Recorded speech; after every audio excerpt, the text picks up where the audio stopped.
Now that we have all the weird life announcements out of the way, I'm very happy that we can just go back to the business of doing business.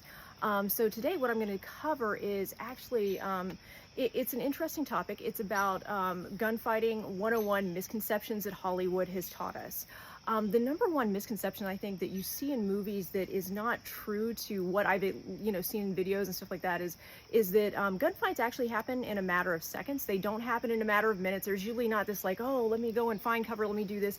It's usually just very quick, matter of seconds. And statistically, the first person to shoot, whether or not they hit the target, is the one to survive actually. So the best thing to do is to focus on speed and acceptable accuracy. So you push the envelope for, speed and to the point to where you become inaccurate, and then you start working on accuracy, and then you go back. So if you're looking for a training strategy for defensive pistols, that's generally how you would do that. Is a very just, quick baseline. The other big misconception, though, that Hollywood kind of teaches us about gunfighting is that, you shoot someone and they go down, and that's kind of the end of it. Generally speaking, the body can do some really amazing things when it is pumped full of adrenaline. Give you just a few examples. Like one of my friends who was a Vietnam War veteran, he was wounded in the Battle of Hue.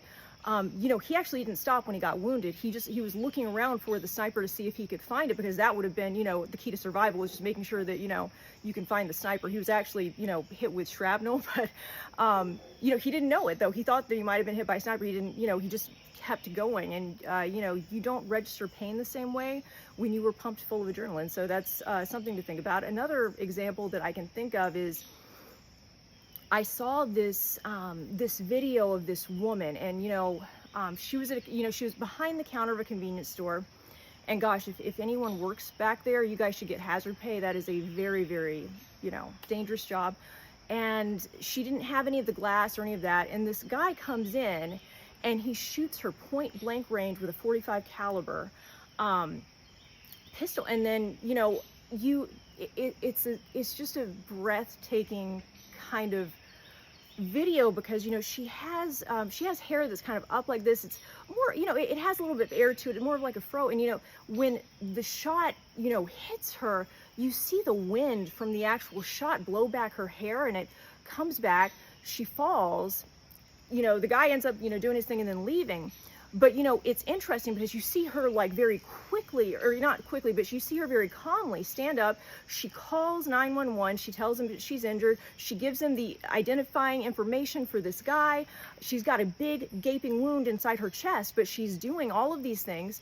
And she ends up expiring before anyone gets there. She was hit, the guy that hit her, assumed that she was probably dead, which, it looked pretty devastating, the wound did, and she did die.